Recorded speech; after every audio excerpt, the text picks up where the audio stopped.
Hello friends, knowledge by Yash Kumar में आपका हार्दिक स्वागत है। वेलकम। तो फ्रेंड्स, इस वीडियो में मैं आपको chapter 8 cell the unit of life, कोशिका जीवन की इकाई, इसके अंदर इसके आगे के टॉपिक्स के बारे में बताने वाला हूँ। तो अभी तक हमने सेल के इंट्रोडक्शन के बारे में पढ़ लिया था, हिस्ट्री ऑफ सेल भी आपने पढ़ ली थी, और अब इसके बाद में जो नेक्स्ट टॉपिक है वो है types of cell.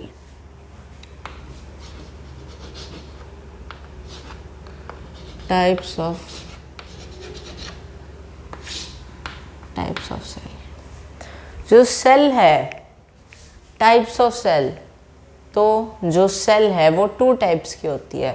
First is prokaryotic cell,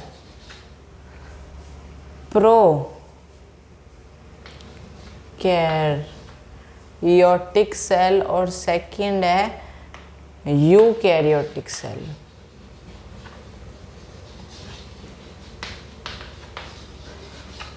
prokaryotic cell और यूकैरियोटिक सेल, 2 टाइप्स की सेल के बारे में आपको पढ़ना है।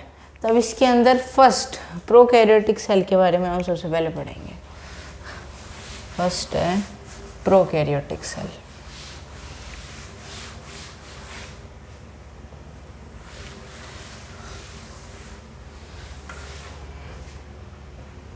फर्स्ट है prokaryotic cell.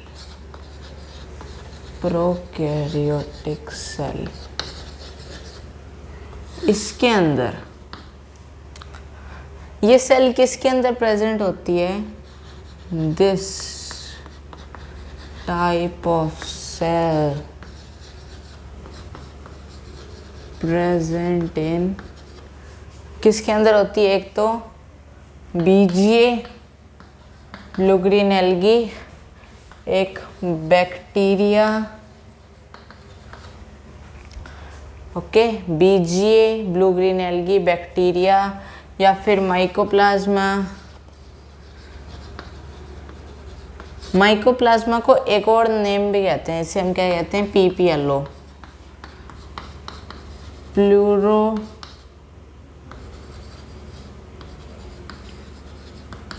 Pneumonia like organisms, pleuropneumonia like organisms, mycoplasma. तब ये क्या होते हैं? जो माइकोप्लाज्मा होती है वो काफ़ी ज़्यादा स्मॉल सेल होती हैं, मतलब इसके अंदर लिख लेंगे they are very smaller in size.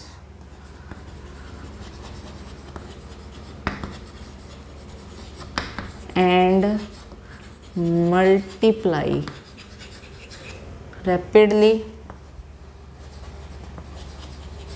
than eukaryotes, and multiply rapidly than eukaryotes. They are very smaller in size. इनका साइज काफ़ी छोटा होता है, 0.1 नैनोमीटर या फिर 0.15 नैनोमीटर से 0.20 नैनोमीटर होता है। अलग अलग बुक्स में अलग अलग दिया हुआ होता है। कई बुक्स में 0.1 नैनोमीटर इनका साइज़ होता है, जैसे एनसीईआरटी में 0.1 नैनोमीटर इनका साइज़ है, और कई अदर बुक्स में 0.15 टू 0.20 नैनोमीटर। तो ये हो गया पीपीएलओ, प्लूरोप्लूनोमिया लाइक ऑर्गेनिजम्स। अब इसके बाद में जो बैक्टीरिया है वो भी होते हैं। इसके अलावा बैक्टीरियाज में भी कुछ पाए जाते हैं, है ना।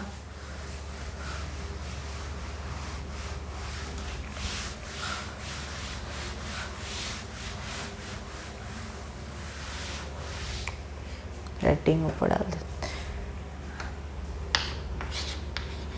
प्रोकैरियोटिक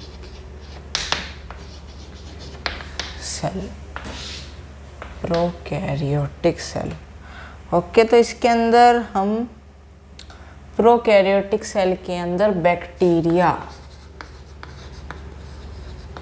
इसके 4 टाइप्स होते हैं according to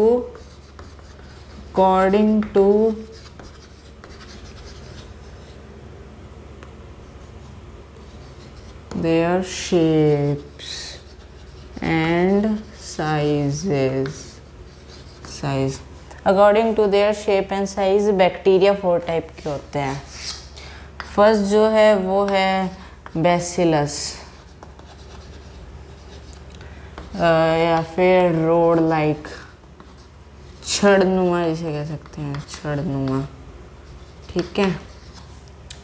दूसरा जो है वो है कोकस, बैसिलस हो गया, कोकस यानी स्ट्रेप्टोकोकस जैसे कुछ बैक्टीरिया, ये होते हैं स्फेरिकल लाइक यानी गोलाकार,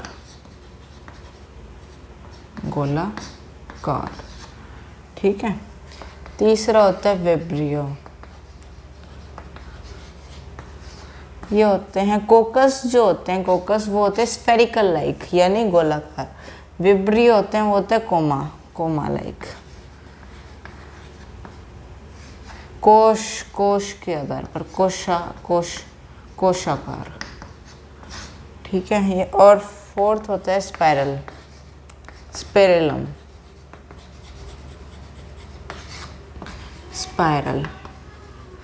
मतलब बिना कोई निश्चित शेप के अनडिफरेंट टाइप के होते हैं। तो ये होते हैं बैक्टीरिया, ये कुछ टाइप्स के होते हैं। इसके अलावा जो बीजी होते हैं, ब्लू ग्रीन एल्गी, वो भी पाए जाते हैं। या फिर 5 जगत वर्गीकरण के अंतर स्पाइरलम टाइप। इसके बाद में कुछ और चीज़ें आप पढ़ेंगे, जैसे कि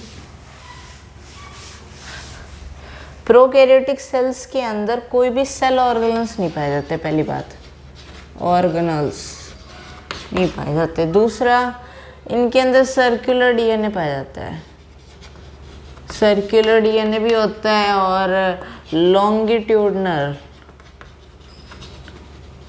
या फिर लीनियर डीएनए भी पाया जाता है। लीनियर डीएनए तो होता है, उसका होता है genetic material,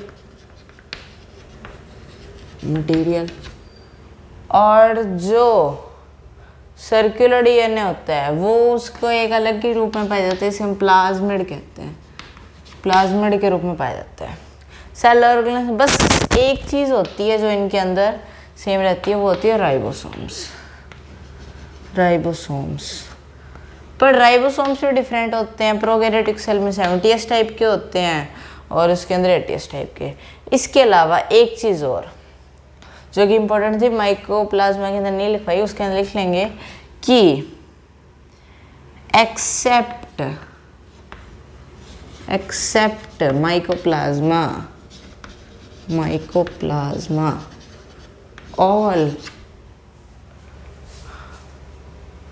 all prokaryotes have cell wall।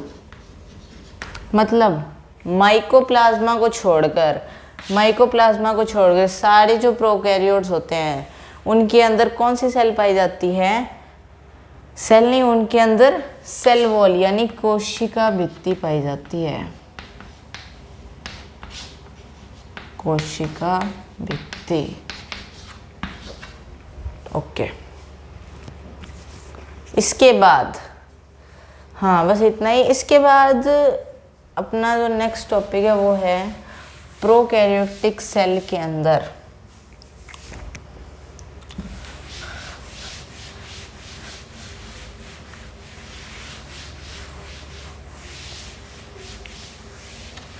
Envelope, prokaryotic cell का एनवलप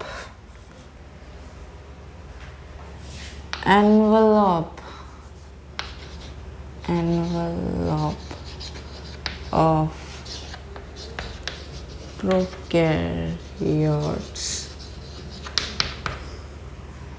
प्रोकैरियोटिक सेल्स के अंदर जो एनवलप मतलब जो भी लेयर्स पाई जाती हैं जो कि इनको प्रोटेक्ट करती हैं किसी प्रोकैरियोटिक सेल को, वो पढ़ेंगे।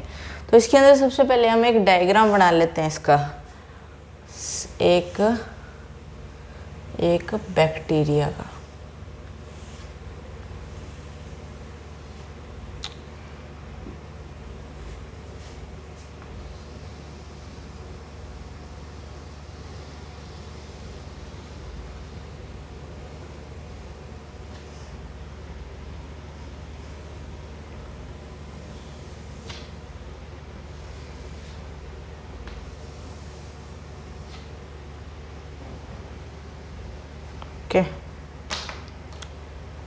लेयर वाइट कर देते।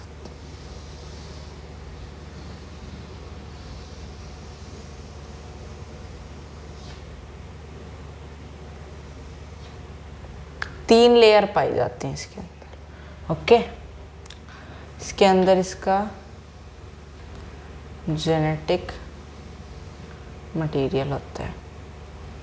ओके, तो एक बार इसकी एनवलप यानी लेयर देख लें। तो सबसे पहली लेयर आती है ग्लाइकोकैलिक्स।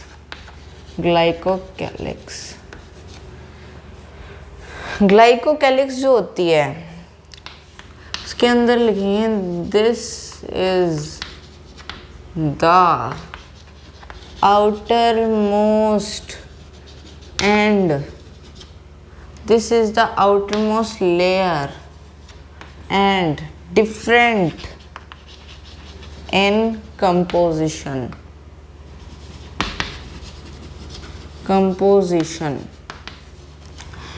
अलग अलग कंपोजिशन के अंदर ये पाई जाती हैं।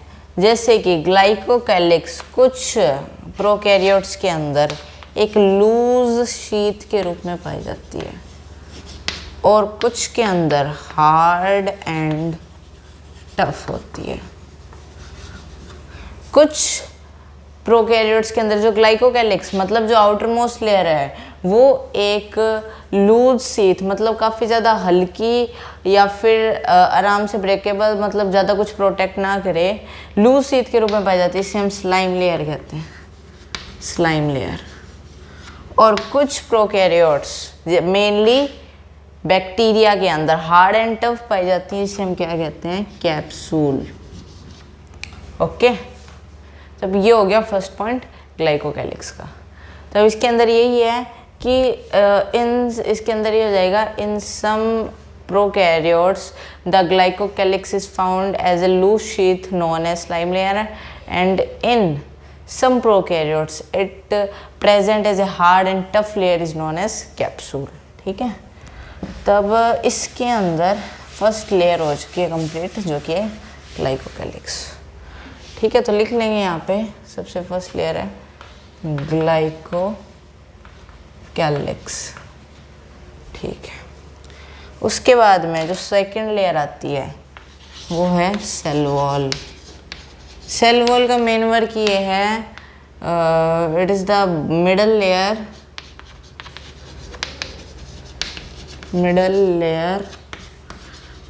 and prevents cell from collapsing and bursting and prevents cell from collapsing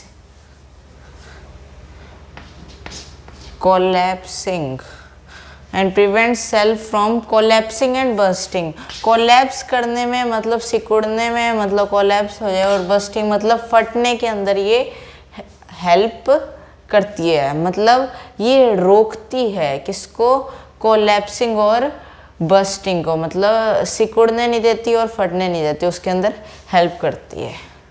ठीक है, सेकंड ये हो गई cell wall, CELLWALL।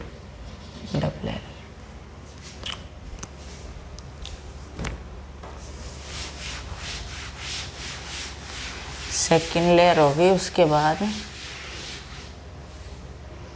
Third layer जो है वो आ जाती है प्लाज्मा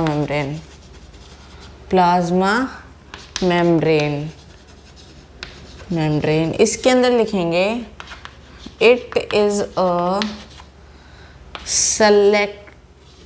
selectively और semi permeable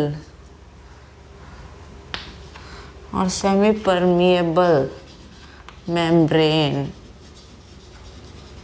सेलेक्टिवली और सेमी परमेबल मेम्ब्रेन का मतलब ये होता है कि मान लो ये एक सेलेक्टिवली परमेबल मेम्ब्रेन है, इसके अंदर ओनली ये सॉल्वेंट के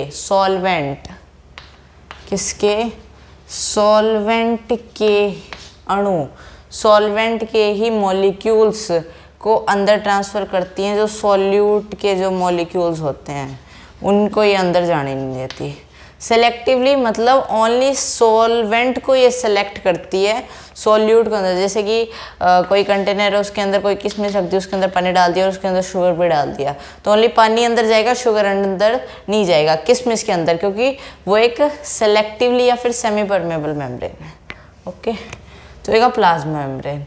अब इसके अंदर एक और पॉइंट है प्लाज्मा मेम्ब्रेन के अंदर, ये तो प्लाज्मा मेम्ब्रेन, और इसके बाद हेडिंग डालेंगे मीसोसोम। मीसोसोम, मीसोसोम क्या होते हैं? This is a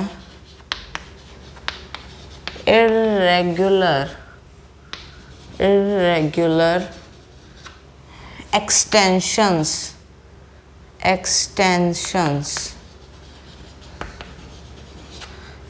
this is a irregular extension inside the plasma membrane.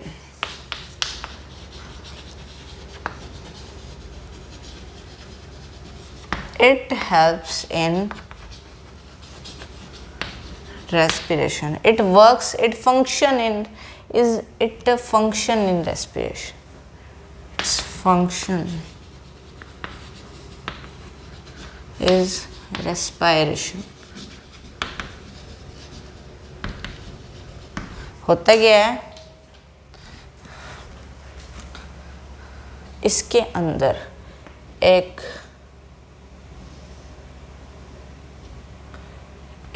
Irregular folds पाए जाते हैं, जिसे हम क्या कहते हैं? मीसोसोम।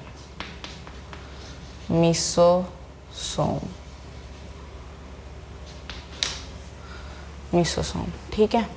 और जो इनर वाली जो लेयर होती है ना, इनर साइड वाली लेयर, ठीक है, उसे हम क्या कहते हैं? प्लाज्मा मेम्ब्रेन, है ना, प्लाज्मा मेम्ब्रेन, प्लाज्मा मेम्ब्रेन।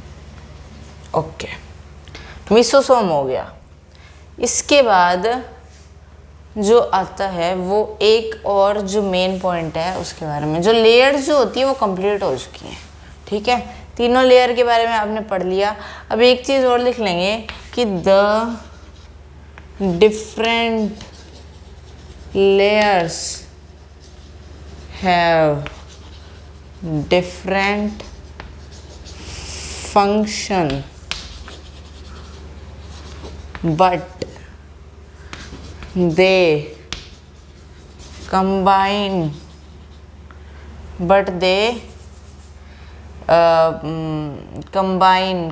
या फिर combinedly work as a single protective unit, single protective unit, ठीक है। मतलब जो मेम्ब्रेन्स है उनका अलग अलग वर्क है, ग्लाइकोकेलिक्स का अलग वर्क है, सेल वॉल का अलग वर्क है, प्लाज्मा मेम्ब्रेन का डिफरेंट वर्क है, but they combinedly single protective unit, मतलब ये कंबाइन होकर सिर्फ मेनली एक प्रोटेक्टिव यूनिट का काम करती है, मतलब सेल को प्रोटेक्शन देती है, ठीक है। तो ये हो गया। इसके बाद एक और इम्पोर्टेंट पॉइंट्स, क्रोमेटोफोर्स।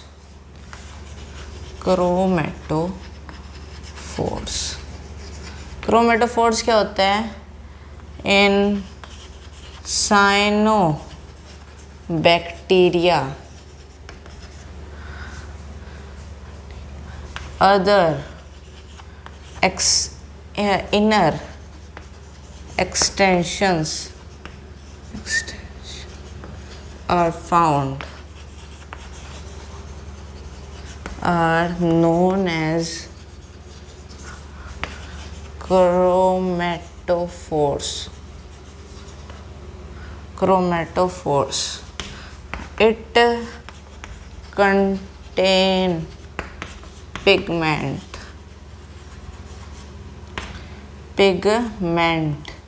ठीक है।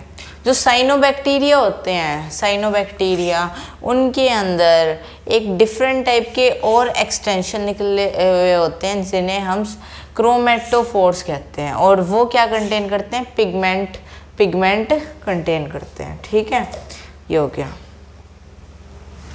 इसके बाद जो नेक्स्ट टॉपिक है वो है मोटिलिटी, मतलब organ of motility in prokaryotes. मतलब मोटिलिटी के लिए इनके अंदर क्या पाए जाते हैं? देखो, एक तो होते हैं मोटाइल और एक होते हैं अमोटाइल या फिर नॉन मोटाइल। मोटाइल होते हैं जो चल सकने में सक्षम होते हैं, चल सकने में सक्षम होते हैं, यानी वो चल सकते हैं, मूवमेंट कर सकते हैं। और नॉन मोटाइल जो चल नहीं सकते, मूवमेंट नहीं कर सकते। तब जो मोटाइल जो होते हैं उनके अंदर क्या पॉइंट्स हैं वो देखेंगे। तो जो मोटाइल के लिए जो ऑर्गन पाया जाता है वो कौन सा होता है? तो मोटाइल के लिए जो ऑर्गन पाया जाता है वो होता है फ्लैजिला।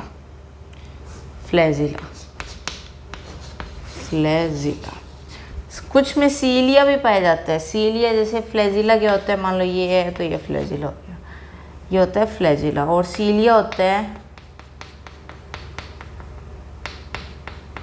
ये सीलिया, रोए से बाल से पाए जाते हैं। सीलिया जैसे हमारा जो ट्रैकिया होता है, विंड पाइप, उसके अंदर पाए जाते हैं क्या, सीलिया। और जो स्मोकिंग, उसके अंदर क्या करते हैं, ट्रैकिया के अंदर सीलिया क्या करते हैं, जो भी धूल मिट्टी के कण होते हैं, एक्सटर्नल जो पार्टिकल्स होते हैं, टिनी पार्टिकल्स होते हैं, अदर सब्सटेंसेस, उनको क्या करते हैं, वो कैच कर लेते हैं, उनको वहीं पे बांध लेते हैं। और स्मोकिंग से क्या होते हैं, सीलिया डैमेज हो जाते हैं। इसके अलावा हमारी नॉस्ट्रिल्स जो होती है, नासा छिद्र, नासा हुआ, उसके अंदर भी पाए जाते हैं सीलिया। और ओविडक्ट के अंदर जो फीमेल गैमेट है उसको मतलब मूवमेंट कराने के लिए, उसकी मूवमेंट कराने के लिए भी पाए जाते हैं क्या, सीलिया। तब इनके अंदर मेनली फ्लैजिला पाए जाते हैं, तो उसको हम देख लेते हैं। फ्लैजिला क्या होते हैं, they are filamentous extensions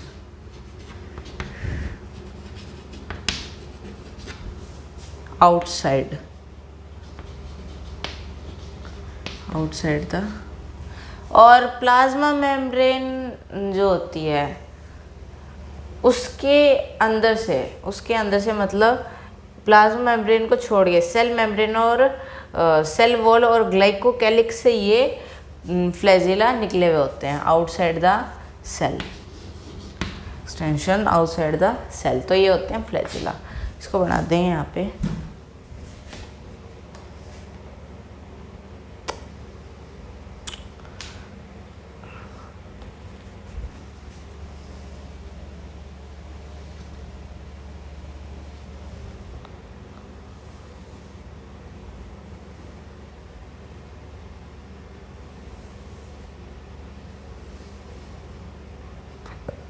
okay,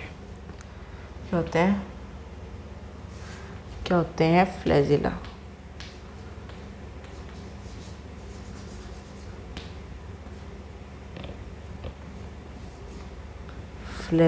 okay.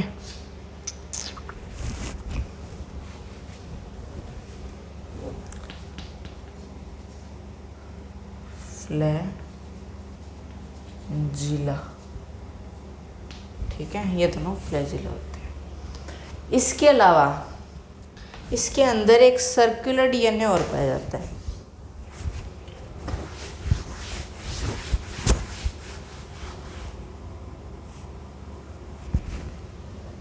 इसे हम क्या कहते हैं, प्लाज्मिड कहते हैं। प्लाज्मिड क्या होता है, circular DNA, a circular DNA found in cell for resist antibiotics and other functions. इसके अंदर प्लाज्मिड होता है, एक सर्कुलर डीएनए और पाया जाता है किनके अंदर, प्रोकैरियोट्स के अंदर। और इसके वर्क जो होते हैं कुछ स्पेशल, जैसे कि ये एंटीबायोटिक्स को रेजिस्ट करता है और साथ साथ इनके अदर भी वर्क्स होते हैं। ठीक है, ठीक है। तब ये कुछ इस टाइप का होता है।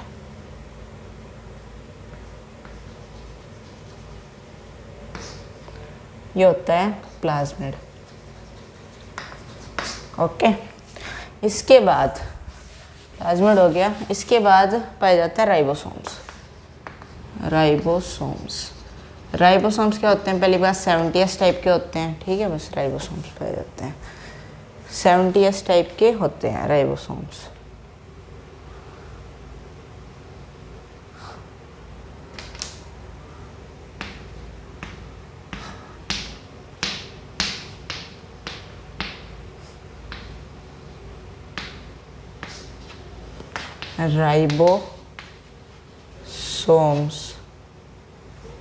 राइबोसोम्स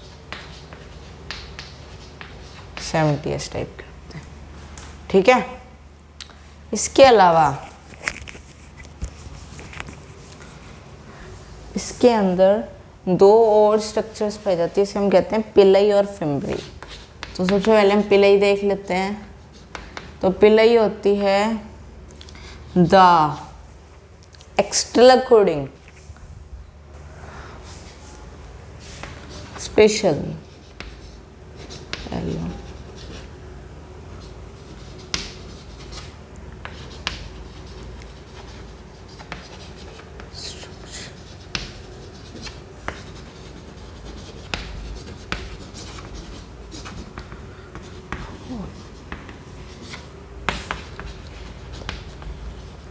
जो पिलई होती है वो एलोंगेटेड ट्यूबुलर स्ट्रक्चर होती है, मतलब लंबी लंबी ट्यूबुलर स्ट्रक्चर्स होती है जो स्पेशल प्रोटीन से मिलकर बनी होती है, डिफरेंट टाइप के प्रोटीन से मिलकर बनी होती है। और साथ में ये डीएनए के ट्रांसफ़र में भी काम आती हैं। जैसे कि यहाँ पे एक मान लो कि एक पिलई है, तो ये पिलई का क्या काम है कि मान लो कि आउटर कोई बैक्टीरिया है, उसका डीएनए इसके अंदर ट्रांसफ़र करना है, या फिर इसका डीएनए उसके अंदर ट्रांसफ़र करना है, तो उसके अंदर ये हेल्प करती हैं। ठीक है, ये इसका जेनेटिक मटेरियल होता है।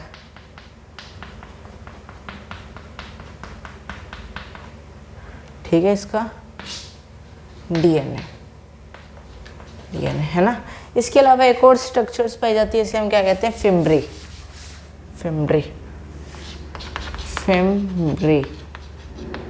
फिम्ब्री क्या होती है, फिम्ब्री होती है they are small bristle like structures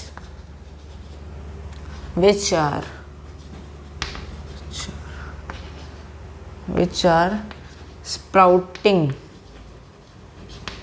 out the body। वो बॉडी के बाहर आ जाते हैं। क्या, फिम्ब्री वो स्ट्रक्चर्स होते हैं, स्मॉल ब्रिस्टल लाइक स्ट्रक्चर्स होते हैं which are sprouting out the body. छोटी छोटी स्ट्रक्चर्स होती हैं जो कि क्या करते हैं, मतलब किसी सरफेस से चिपकने को या फिर अदर वर्क्स के अंदर हेल्प करते हैं। छोटे छोटे होते हैं ये।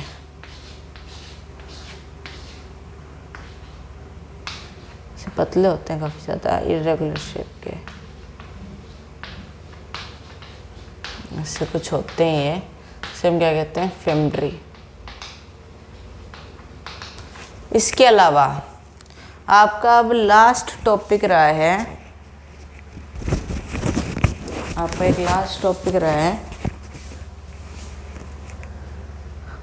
Inclusion bodies.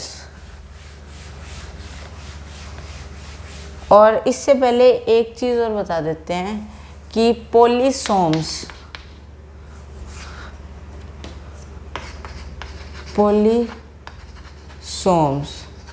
और राइबोसोम्स क्या होते हैं, पॉलीसोम्स और पॉलीराइबोसोम्स क्या होते हैं। तब क्या होते हैं कि एक हो गया mRNA और बहुत सारे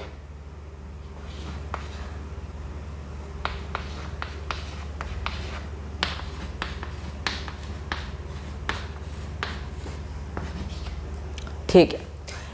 पॉलीसोम्स या फिर पॉलीराइबोसोम्स वो होते हैं कि जब बहुत सारे राइबोसोम्स एक चेन में एक सिंगल mRNA के साथ जुड़ जाते हैं तो उसे पॉलीसोम्स या फिर पॉलीराइबोसोम्स कहते हैं। ठीक है, तब ये हो गया पॉलीसोम्स या फिर पॉलीराइबोसोम्स। और इसके बाद जो लास्ट टॉपिक आता है वो होता है इंक्लूजन बॉडीज। ठीक है, inclusion bodies.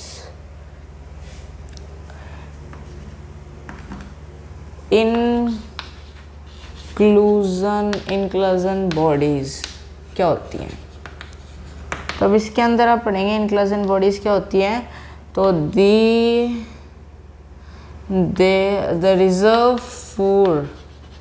Reserve food material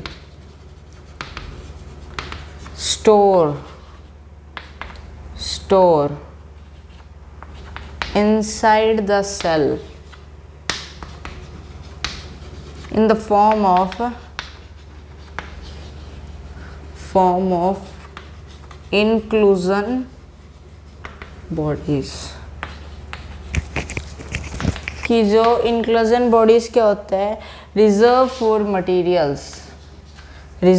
materials क्या होता है कि जो फूड मटेरियल्स जो रिजर्व के अंदर रहते हैं, मतलब एक्स्ट्रा के अंदर कभी ज़रूरत पड़ जाए, जैसे कि ग्लाइकोजन हो गया हमारे अंदर, ग्लाइकोजन स्टार्च प्लांट्स के अंदर, तब रिजर्व रहते हैं, उन्हें हम क्या कहते हैं, रिजर्व फूड मटेरियल्स। वो स्टोर रहते हैं in the form of inclusion bodies. ठीक है, जैसे कि एग्जाम्पल इसके गैस वैक्यूल्स हो गए, या फिर phosphate granules. Gas vacuoles blue, green और पर्पल एल्गी में पाए जाते हैं, या फिर फॉस्फेट ग्रैन्यूल्स।